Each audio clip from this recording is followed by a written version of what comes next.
주님이 선포하신 희년은 포로가 자유케 되는 것이지요. 눈먼 자가 다시 보게 됩니다. 눌린 자가 자유케 됩니다. 그러면 그 희년을 성취한 완전한 모델은 어떤 모습일까? 그러한 희년의 자유가 회복된 사람은 어떤 모습일까? 그것은 예수님 모습이에요. 우리 주님은 아버지 하나님이 주시는 모든 기업을 다 받아 누리는 둘째 아담으로 오셨습니다. 첫째 아담이 에덴의 기업을 상실했어요. 쫓겨났습니다. 모든 좋은 것을 잃어버렸습니다. 그래서 처절하게 가난한 사람이 되었어요. 누가복음의 족보에 보면은 첫 아담까지 거슬러 올라가요.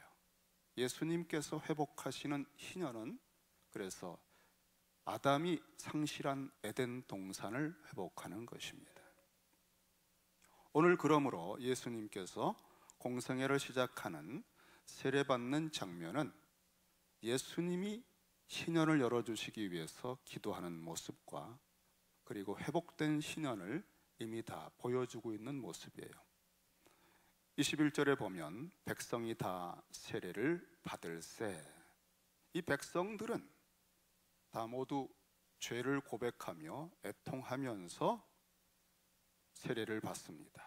그 죄를 지은 과거의 모습을 물속에 들어가 죽음으로 씻어내고 이제 물 밖으로 나와서 그리스도가 오시기를 기다리는 그런 세례 요한의 회개의 세례를 받고 있습니다.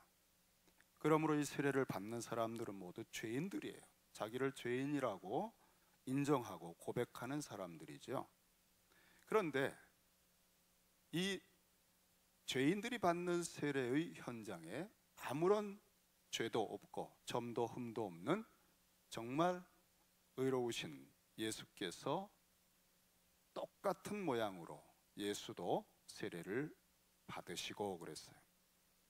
마치 자신이 죄를 짓고 그 죄를 토설하고 회개하고 애통해하는 죄인과 같은 처지라고 하는 그런 똑같은 죄인의 입장이 되신 것처럼 세례를 받으셨습니다. 예수님께서 받으신 이 세례가 그럼 어떤 의미로 우리에게 희년에 적용이 될까? 우리는 백성들이 죄를 고백하면서 받는 세례 속에 똑같은 모양으로 주님이 연합을 하셨잖아요. 그래서 주님은 그들이 물속에 들어가서 고백하는 모든 죽음과 같은 그 모습을 당신이 완전히 받아들이신 겁니다. 이 세례는 장차 예수님이 십자가에서 죄인들을 대신하여 죽으시고 부활하실 것을 미리 끌어다가 보여주는 예식입니다. 그래서 이 세례를 받을 때, 세례를 받으시고 나서 기도하실 때에 하늘이 열립니다. 여러분, 누가복음의 족보가 첫 아담의 후예들을 회복하는 거라고 그랬죠. 여기서 열리는 하늘은 지성소입니다. 지성소의 하늘, 그것은 성막에서 보면 성막의 동편 쪽으로 들어가는 지성소죠. 그것은 에덴 동산을 상징하고 있어요. 동쪽 입구가 막혀버린 에덴 동산을 들어가는 길이 성막이라는 거죠. 그래서 우리 주님께서 에덴의 기업을 회복하는 그러한 죄인의 모든 죄의 대가를 지불하고 기도하실 때에 하늘이 열린 겁니다. 이것의 진짜 실현된 모습은 행악자, 에덴 동산의 선악과를 따먹고 악을 행한 행악자들 사이에 죄인처럼 똑같이 이 세례 받으시는 모습처럼 죄인과 똑같은 모양으로 십자가에 죽으시고 그 십자가에서 기도하셨어요. 그 십자가에서 기도는 누가복음에만 나와요. 오늘 세례 받으시고 기도하시는 것도 누가복음에만 나옵니다. 다른 복음서의 세례에서는 기도하신 모양이 없습니다. 그래서 누가복음에서는 짝을 맞춘 겁니다. 십자가의 완전한 세례, 그 세례를 받으시고 기도하셨어요. 죄인들을 용서해 주십시오. 저들을 사하여 주십시오. 그리고 그 기도하신 후에 하늘이 열린 것처럼 지성소가 열렸는데 지성소의 휘장이 찢어졌습니다. 그것은 무슨 뜻이죠? 하늘이 열렸다는 거예요. 그리고 회개하는 행악자가 고백하는 말씀을 얘기를 듣고 주님이 오늘 내가 나와 함께 에덴의 낙원에 들어갈 것이다. 다시 말하면 에덴을 잃어버린 행악자들에게 십자가의 공로로 그 문을, 하늘 문을 열고 기업을 회복시켜 주셨다는 거예요. 그래서 우리가 예수님이 세례를 받으시는 모습은 장차 십자가에서 죄인들을 대신하여 완전하게 그 모습으로 죽으실 것을 미리 보여주신 겁니다. 주님은 복음서 중간에 나의 받을 세례가 있으니 그것이 이루어지기까지 나의 답답함이 어떠하겠느냐라고 말씀하셨어요. 그건 십자가를 말하는 거죠. 또 야고보와 요한이 예수님의 좌우편을 요구할 때에도 내가 받는 세례를 받을 수 있느냐, 십자가에 함께 죽을 수 있느냐 물어보신 겁니다. 여러분, 그래서 주님은 세례라고 하는 것을 통해서 바로 십자가를 통한 기업 회복의 문이 열린다고 하는 것을 보여주신 겁니다. 자, 세례를 받고 기도하실 때에 우리는 하늘문이 열린다는 것을 믿어야 돼요. 십자가에서 내가 나를 내려놓고 예수의 공로를 의지하여 기도할 때, 문을 두드릴 때 문이 열리리라. 우리 주님이 그 표현을 하시는 것이 주기도문이죠. 그때에 문을 두드리면, 기도하면 문이 열린다, 하늘이 열린다는 단어를 썼습니다. 그리고 하늘 아버지가 성령을 주시지 않겠는가? 오늘 세례 받으시고 기도할 때, 하늘 문을 두드릴 때 하늘이 열렸고 성령이 임했잖아요. 우리 주님은 당신이 경험한 체험의 세계를 가지고 우리의 잃어버린 기업을 회복시켜 주는 겁니다. 당신의 공로에 힘입어서 기도할 때 하늘문이 열리고 하나님과의 모든 관계 회복이 일어나는 기업 회복이 일어난다는 거예요. 자, 그런데 세례를 받는 문제를 조금 더 묵상하겠습니다. 이것은 우리 주님은 죄인들이 받는 세례의 물속에 완전히 들어갔습니다. 완전한 연합이죠. 정말 온몸이 같은 동일한 그런 자리에 들어가신 거예요. 그것처럼 우리가 예수님의 십자가를 믿을 때는 그 십자가에 온전히 연합되어 죽어야 돼요. 연합이 바로 비밀입니다. 로마서 6장 3절에 무릇 그리스도 예수와 합하여 세례를 받은 우리는 그의 죽으심과 합하여 세례를 받은 줄을 알지 못하느냐. 이건 기본적으로 알고 있어야 돼요. 우리가 예수 그리스도의 십자가를 믿는다는 것은 연합하여 세례를 받은 겁니다. 완전히 그의 죽으심을 통째로 온전히 받아들인 거예요. 로마서 6장 5절에 보면 만일 우리가 그의 죽으심과 같은 모양으로 연합한 자가 되었으면 또한 그의 부활과 같은 모양으로 연합한 자도 되리라. 기업의 회복은 예수 그리스도의 십자가 부활의 공로에 완전히 연합하면 주님이 열어놓으신 에덴의 기업이 오늘 내가 나와 함께 낙원에 있으리라 한 것처럼 회복이 된다는 겁니다. 여러분의 삶 속에 다른 어떤 수고와 노력과 인격적인 결단 가지고도 이걸 회복할 수가 없어요. 예수 그리스도께서 십자가와 부활로 다 치러 놓으신, 값을 치러 주시고 다 그 문을 열어 놓으신 그것을 믿음으로 연합하여 받아들일 때 신연이 도래하는 것입니다. 에베소서 2장 4절에서 6절에 보면은 긍휼이 풍성하신 하나님이 우리를 사랑하신 그 큰 사랑을 인하여 허물로 죽은 우리를 그리스도와 함께 십자가에서 연합된 우리와 함께 살리셨고 또 함께 일으키사 그리스도 예수 안에서 함께 하늘에 앉히시니 심지어 낙원에 들어가리라 한 말씀이 우리에게도 적용되는 겁니다. 예수 그리스도의 십자가 부활에 연합됐을 때 우리는 그리스도와 함께 죽었고 살아났고 그리스도와 함께 하늘 보좌에 앉혀졌다는 거예요. 영적으로는 몸은 아직 이 땅에 있지만 영적으로 우리는 오늘 내가 나와 함께 낙원에 있으리라 한 그 기업이 회복된 것입니다.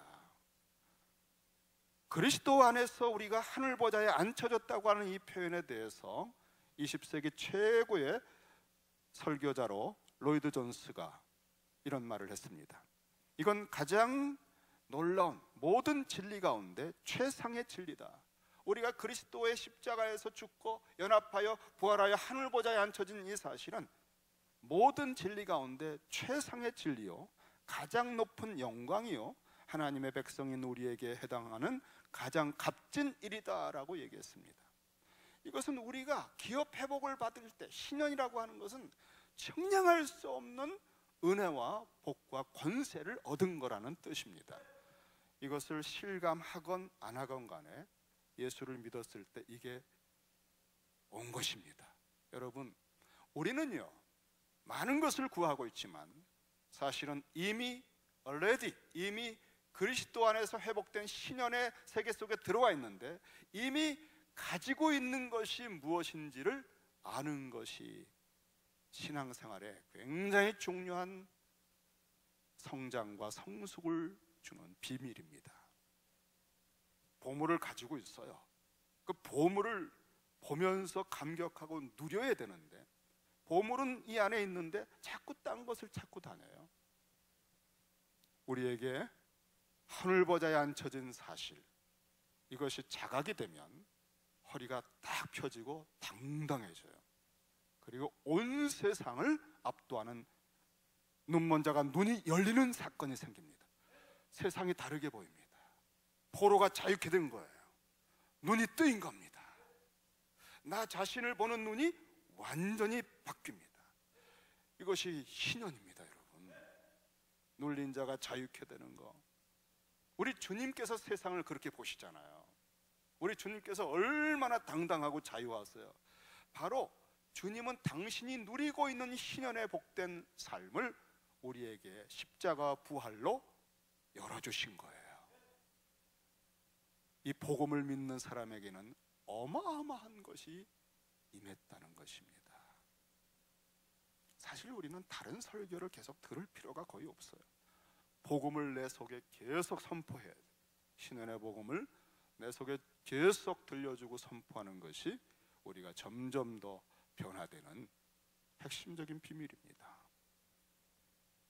이렇게 세례를 받으시고 십자가와 부활의 사건을 예표하는 이것을 통하여 기도하실 때 이 기도의 내용이 뭘까요? 먼저는 아버지를 불렀습니다. 우리 주님은 기도하실 때 주기도문의 방식으로 기도하셔요. 언제나 아버지여, 말할 수 없는 친밀함 가운데 아버지를 부르시고 아버지의 이름이 거룩히 여김 받으시기를 구하십니다. 우리 주님은 이 땅에서 오직 아버지의 이름을 선포하며 모든 사람들이 하나님 아버지를 공경하도록 가르쳤습니다. 전능하신 아버지, 의로우신 아버지여, 천지의 주제이신 아버지여, 당신의 말씀은 진리입니다. 아버지가 얼마나 그 이름이 영광스러운지를 당신의 표적으로, 당신의 말씀으로, 당신의 삶으로, 당신의 순종으로 죽기까지 순종할 만한 대상이라는 사실을, 그리고 그 하나님 아버지는 전능하시기 때문에 죽는 데까지도 당신을 던지심으로 아버지의 전능하심이 입증되는 그 순종을 하실 수 있었고, 하나님의 모든 권세를 믿고 때로는 인정을 받지 못할 때에도 아버지 앞에 순종하시는, 낮은 자리에서도 때가 되면 높으심을 알고 순복하시는, 이것은 아버지의 이름을 알기 때문에 가능한 것입니다. 아버지의 이름 영광스럽게 되길 바랍니다. 그의 나라가 임하길 바랍니다 라고 기도하셨을 거예요. 그리고 이러한 하나님의 에덴의 기업, 하나님 나라의 완성을 바로 이 죄인들에게 나의 공로에 힘입어서 회복하여 달라는 신년을 이제 선포할 터니 능력을 달라고 기도하셨을 거예요. 그럴 때에 하늘이 열리며 성령이 비둘기같이 임한 것입니다. 여기에 열린 하늘은 지성소입니다. 십자가에서 기도하시고 임종하실 때 지성소 휘장이 열렸잖아요. 지성소가 열려서 하늘 보좌에 계신 아버지의 보좌로부터 아버지께서 성령을 보내신 거예요. 그런데 여기 기도하실 때라고 하는 것은 현재 진행입니다. 현재 진행형. 세례를 딱 받으시고 과거입니다. 그 다음에 기도하시는 중에 모든 일이 벌어졌어요. 하늘이 열렸습니다. 기도하시는 중에 성령이 임했습니다. 기도하시는 중에 아버지의 음성이 들려왔습니다. 여러분, 기도하는 중에 역사가 일어납니다. 누가복음에서는 특별히 이 문제를 굉장히 중요하게 다루었습니다. 그래서 사가랴가 성전에서 대표 기도할 때, 제비 뽑혀서 대표 기도할 때 밖에서 모든 백성들이 기도하는 중에 천사를 만나서 세례 요한의 잉태를 듣습니다. 여러분, 기도하는 중에 하나님의 역사가 진행돼요. 한 달간 저희들 작정 기도하고 있잖아요. 새벽마다 많이들 나오셨어요. 주중에도 그만큼 나오신 적이 없었는데 참 감사했어요. 춥고 어두운데도. 저도 이 정말 초기에 개척할 때에 매일매일 새벽 기도하던 그때 이후로 유 목사님하고 나눠서 하던 제가 이번에 12월을 풀로 하는데 체력이 못 따라갑니다. 몇 번 몸살이 걸려가지고 휘청거리고 정말 쉽지 않더라고요.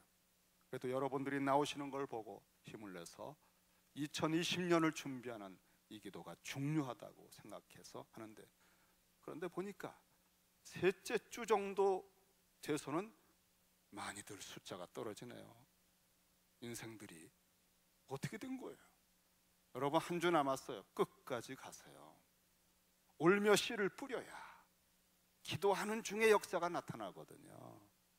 변화산에서도 주님이 기도하러 올라가셨다고 누가복음에서 기록합니다. 근데 기도하는 중에 영광스럽게 변화가 됐습니다. 백부장 고넬료가 기도하는 중에 환상을 보고 베드로를 초청하라고 하셨습니다. 또 교회가 기도하는 중에 옥에 갇힌 베드로의 모든 그 사슬이 풀어졌습니다. 우리는 기도가 끝나고 나서 응답을 기다릴 때도 있지만 기도하는 중에 하나님의 역사를 경험할 수 있어요. 쉬지 말고 기도하라. 이렇게 기도하시는 중에 하늘이 열렸고, 그 열린 하늘로부터 이제 성령이 비둘기 같은 형체로 그의 위에 강림하신 겁니다. 우리 주님께서 누가복음 4장에서 신년을 선포하실 때 이 현상을, 세례 받으실 때 성령이 임한 것을 하나님께서 내게 기름을 부으셨다라고 표현하셨어요. 성령의 기름 부음을 받은 것입니다. 그리고 이제 이 성령이 임한 것은 인을 치는 거예요. 이 성령 받은 이 사람은 내 아들이다, 그리스도다라고 인을 치는 겁니다. 여러분, 인 치는 게 굉장히 중요해요. 우리가 구원받은 사실을 성령을 보증금으로 주셔서 인을 치셨다 그랬어요. 인을 치면 확증이 되거든요. 성령이 체험되는 것은요, 담대함을 줘요. 왜? 확신을 주기 때문에. 인침을 주는 효과가 있어요. 우리 주님께서 시작할 때 공생애를 시작하는 이 모든 것을 아버지께서 성령의 기름 부음을 주시면서 인을 치신 겁니다. 확신과 확증과 공표를 하시고 취임식으로 받아주시고 하나님의 역사에 이제 오픈을 해 주신 거죠. 성령께서 기도할 때 임하십니다. 여러분, 누가복음에서 주님은 이 체험을 우리에게도 열어주셨어요. 아버지를 부르며 기도해라. 아버지의 이름이 영광스럽게 되기를 기도해라. 그의 나라를 위해서 기도해라. 그리고 하늘문을 두드리면 하늘 아버지께서 구하는 자에게 성령을 주신다 그랬어요. 구하는 자에게. 그때 두드리는 것 외에 구하는 것, 찾는 것, 두드리는 것, 계속적으로 기도하는 중에 성령을 주신다는 뜻입니다.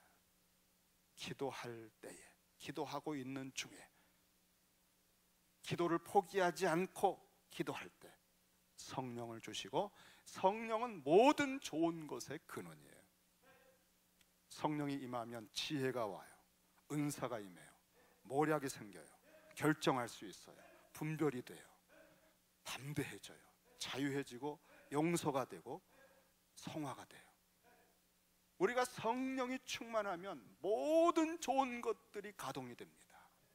성령이 충만하지 않으면 의지를 가지고 이를 악물고 참아야지, 내가 그래도 용서해야지, 이를 악물고 내가 기도해야 되는데 아이고 마음은 원이로되, 말씀도 읽어야지, 아무리 결정을 하고 의지를 가지고 해도 작심삼일 우리 힘으로 할 수 있는 하나님의 일이 없습니다. 우리 힘으로 할 수 있는 선한 일이 없어요. 성령께서 우리에게 오셔야, 오라 권고한 자라, 내 힘으로 내 의지로 그리스도인의 삶을 살고자 하는 처절한 실패감, 낭패감, 죄책감, 또 실패하고 또 치고, 이러한 것이 성령이 임하면 나도 모르게 성령을 쫓아 행하는 중에 이기게 되고 극복하게 되고 풀어지게 되는 거예요. 우리는 누가복음과 사도행전을 통해 기업 회복이라고 하는 신현 선포를 땅끝까지 하는 사람들에게는 가장 중요한 조건이 뭐냐? 성령이 너희에게 임하시면 권능을 받고 그 다음에 신현을 선포하는 겁니다. 권능이 임해야 내 자신이 신현의 자유를 누리고 그것이 증인되는 거죠. 성령께서 우리에게 임하셔야 교회는 초대교회의 그 신현의 공동체가 될 수 있어요. 너무너무 중요한 겁니다. 2020년도 정말 저희가 회복되는 역사의 키 중에 성령의 기름 부음과 충만입니다. 이게 기업 회복에 너무너무 중요한 거예요. 저는 오늘 여러분 정말 12월에 이렇게 셋째 주 한 해를 마감하는 중요한 때에 여러분이 많은 바쁘고 분주한 일을 제쳐두고 이 말씀 안에 신년을 준비하는 집회 가운데 오신 것을 정말 축복합니다. 오늘 기도할 때, 그리고 계속 남은 2주 동안 기도할 때 성령께서 여러분에게 충만하게 임하시고 기름 부으심으로 임하시기를 주의 이름으로 축원합니다. 비둘기 같은 형체로 임했다고 그랬습니다. 예수님은 홀로 하나님 나라이시고 홀로 교회의 머리이신데, 이것은 우리에게 주신 기업 회복이에요. 주님의 모든 것은 예수의 이름으로 우리에게 주신 겁니다.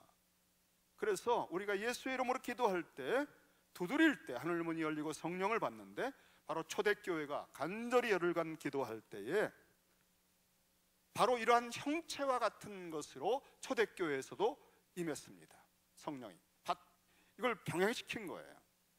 오순절이 날이 이미 이르매 그들이 다 같이 한 곳에 모였더니 호련히 하늘로부터 급하고 강한 바람 같은 소리가 있어 그들이 앉은 온 집에 가득하며, 마치 불의 혀처럼 갈라지는 것들이, 혀라고 나왔죠. 혀는 말을 하게 합니다. 언어의 은사를 주신 거예요. 증거할 수 있게, 신현을 선포할 수 있게.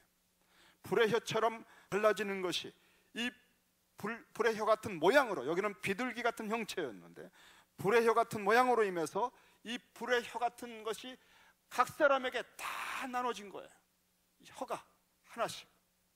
그래서 그 갈라지는 것이 그들에게 보여 각 사람 위에 하나씩 임하여 있더니, 그 불꽃의 혀들이 모양이 각 사람 위에 임한 것입니다. 각 사람에게 다른 언어가 이제 성령으로 임하는 거예요. 각 나라 방언들이 각 사람에게 임한 겁니다. 하나님은 한 성령이시지만 우리 기도하는 사람들에게 각 사람에게 맞는 은사를 주셔요. 각 사람에게 다른 하나님의 부르심이 있습니다.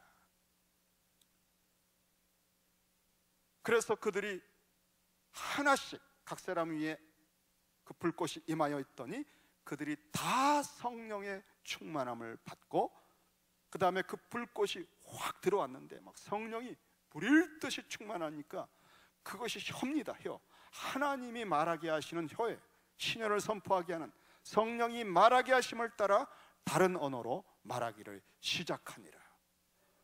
우리가 하나님의 성령께서 내주하시지만 충만할 때 우리의 모든 삶의 의식과 모든 것을 장악을 하시고 성령이 통치해 주신다는 거죠. 그럴 때 내 힘으로 할 수 없는 것들이 되는 거예요. 내 의지로 해보려고 아무리 해서도 안 되는 것들이 성령에 붙들려서 되는 것입니다. 이게 그리스도인의 삶이에요. 우리 그리스도인들은 산상수훈을 스스로 못 살아요. 절대 여러분 선포하고 푸시하고 지적을 하고 야단을 쳐도 산상수훈적 삶을 살 수가 없습니다. 근데 성령이 충만히 임하면 붙들려서 사는 거예요. 성품이 변화가 되고 악한 습관들이 끊어지고 성령을 쫓아 행하는 내 모습이 되고 있는 겁니다. 우리 하나님께서 신연의 회복, 기업의 회복이 이렇게 2020년에 약속을 주셨고 이미 주님은 다 치러 놓으셨고 이제 이와 같은 기도하는 금요 집회 때에 기도할 때마다 역사가 일어날 줄로 믿습니다. 그 하늘로부터 소리가 났어요. 너는 내 사랑하는 아들이라. 내가 너를 기뻐하노라. 여러분, 신년은 왕같은 제사장들인 우리에게 다른 기업이 없다고 그랬죠. 레인들은 땅 기업이 없어요. 우리는 그리스도의 피로 값주고 사신 왕같은 제사장들이기 때문에 이 세상의 기업이 아니라 하나님이 우리 기업이에요. 우리는 하나님을 섬기는 왕같은 제사장들입니다. 그래서 우리가 하나님을 잘 섬기고 예배하고 하나님과 아버지로 깊은 관계를 유지할 때 먼저 그의 나라와 일을 이렇게 구할 때 나머지는 다 더해 주신다는 거예요. 이것이 그리스도인의 삶의 핵심이고 비밀입니다. 이걸 자꾸 떠나서 직장과 비즈니스 자체를 너무 집착하고 염려하고 근심할 때 이방인들처럼 되었다라고 말씀한 겁니다. 너희들은 이방인들처럼 무엇을 먹을까 말할까 그 사로잡힌 것으로 말하며 살지 말아라. 너희들의 말은 아버지를 구해라. 우리가 이렇게 우리 속에 있는 것들이 기도로 화해서 아버지를 먼저 구해라. 우리의 기업은 아버지로부터 온다. 아버지가 다 회복시켜 주실 수 있고 그분이 만물을 통치하는 분이다. 여러분, 이게 비밀이잖아요. 하나님 아버지로부터 너는 내 사랑하는 아들이야. 내가 너의 아버지야. 내가 모든 걸 책임질게. 내가 너를 기뻐한다. 인정한다. 여러분, 이게 기업 회복의 심장이에요. 심장. 이것을 회복해 주시려고 주님이 신년을 선포하신 거예요. 나처럼 살 수 있도록 당신께서. 바로 이것입니다. 우리 주님은 아무것도 염려하지 않으셔요. 이 땅에서 여러분, 주님이 어떻게 죽으셨는지 아시죠? 굶어 죽으셨는 거 아닙니다. 주님이 옷이 없어서 이렇게 헐벗어 죽으신 거 아니에요.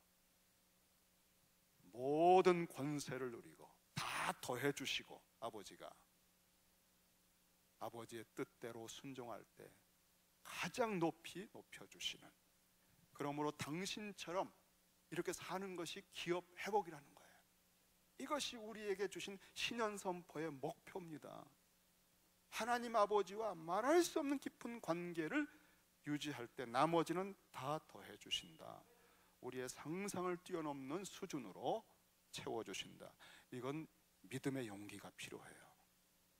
먼저 그의 나라와 의를 담대히 구하시고 나머지는 맡기셔야 돼요. 너는 내 사랑하는 아들이라. 내가 너를 기뻐하노라. 이 음성이 그리스도 안에서 우리에게 들려와야 돼요. 그래야 염려가 녹아지고 아버지가 천지를 창조했고 만물을 다 주관하고 있기 때문에 이 하나님 아버지가 내 아버지라면 근심과 염려가 사라지는 산상수훈의 말씀을 순종할 수 있어요. 하나님 아버지가 너희를 돌보신다. 산상수훈에서 계속 말씀하고 있는 게 이거예요. 당신이 이렇게 살고 있는 삶, 이 회복된 삶이 이거다라고 가르치고 있는 거예요. 그런데 여러분, 산상수훈을 수도 없이 들었어요. 우리는 먼저 그의 나라와 의를 구하라는 말씀도 얼마나 많이 들었는데 다 그냥 지나치는 말로 듣고 또 그 얘기구나, 그 의미가 뭔지를 요만큼도 깨닫지 못하고 그렇게 또 염려하고 삽니다. 길을 쓰고 염려하고 살아요. 아주 작정하고 염려하고 살아요. 하나님 아버지, 너는 내 사랑하는 아들이라. 성령의 기름 부음이 충만히 임하는 가운데 이 음성이 천지를 울릴 만큼 내 내면 세계에 천둥 번개보다 더 사무치게 내 속에 가득한 것이 내게 신연이 임한 것입니다. 하나님이 내 아버지다, 이 어마어마한 사실 앞에 완전한 자유가, 그리고 아버지가 들풀을 입히시는구나, 아버지가 새를 먹이시는구나, 그렇다면 아버지의 아들인 자녀인 나를 먹이시지, 확신에 찬 이것이 눈이 열린 거예요. 눈먼 자가 다시 보게 된 겁니다. 하나님의 통치의 세계가 보이는 겁니다. 이렇게 하나님이, 천지간의 하나님이 너는 내 사랑하는 아들이라, 내가 너를 기뻐한다라고 말씀하시면 어떤 일이 벌어질까요? 우리 주님이 우리에게 주시려고 하는 회복된 신현, 기업, 온 우주와 역사와 인류의 존폐, 그 생사화복을 주관하시는 절대 주권자이신, 결정권자이신 아버지로부터 내가 너를 사랑한다, 너는 내 아들이라 라고 말씀을 듣고 내가 너를 기뻐해, 이제부터 하는 일을 내가 완전히 인정해, 내가 함께 해줄 거야 라고 이렇게 인정을 받으면 어떤 일이 벌어질까요? 이 순간부터 티끌도 사람들의 인정에 목마르지 않습니다. 절대 사람들이 나를 알아준다고, 또 사람들이 많이 찾아와 준다고 그런 것에 티끌도 휘둘리질 않아요. 또 사람들이 떠나간다고 그런 것에도 영향을 받지 않아요. 제자들이 다 도망가고 홀로 십자가를 지는 것에서도 상처받질 않아요. 하나님 아버지가 무한한 인정을 해주셨거든요. 이게 신현 기업 회복의 심장이에요. 이게 없으면 아무리 다른 걸 회복시켜줘도 또 목이 마른 겁니다. 너희는 먼저 하나님의 나라, 그의 통치, 그의 사랑, 그의 돌보심을 구해라. 나머지는 다 더해주시는 것들이다. 여러분, 이 신년의 선포를 그렇게 주님이 강조하고 계속 하셨는데도 그걸 왜 듣지 못하세요? 우리의 왕같은 제사장들의 기업은 이 땅이 아닙니다. 아버지입니다. 아버지가 있으면 나머지는 다 된다는 거거든요. 우리 하나님 아버지께서 이 베들레헴 교회에 이 떡을 주셨고, 그리고 이 떡을 저희들이 받아서 누리고 있는 모습을 보고 이 떡을 원하는 사람들에게 떡집이 떡을 나눠주는 거예요. 신년의 복음을 선포하는 거예요. 그래서 사람들이 자유케 되고 그리스도를 닮아가게 되고, 세상 사람들이 볼 때 이렇게 힘든데 어떻게 저렇게 살지? 라고 하는 하나님의 아들의 형상, 그 아우라를, 그 향기와 빛을 보여주는 증인들이 되는 거예요. 이 교회가 2020년에 그렇게 되려고 지금 기도하고 있습니다. 여러분의 생애에 바로 성경 속에 기록된, 초대교회에 기록되어 있고 산상수훈에 기록되어 있는 그 삶이 이제 살아나게 된다는 것을 이제 여러분, 우리가 경험하고 보여주게 될 것입니다.